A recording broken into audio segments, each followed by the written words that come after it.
September 21, 1972.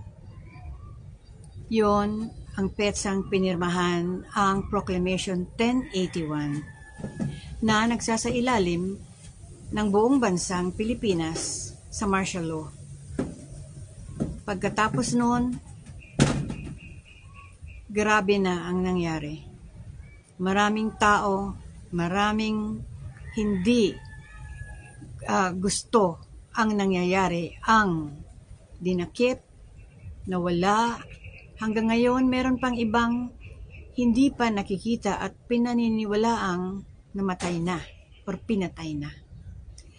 Nawala ang mga freedoms at ang namayagpag ang mga malapit lamang sa pamilya ni Presidente Marcos.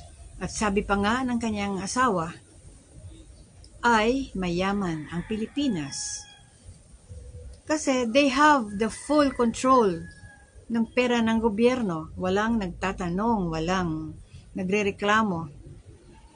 At hanggang ngayon, tila hindi pa ata tayo bumabangon sa ginawa nilang pag-abuso sa kaban ng bayan.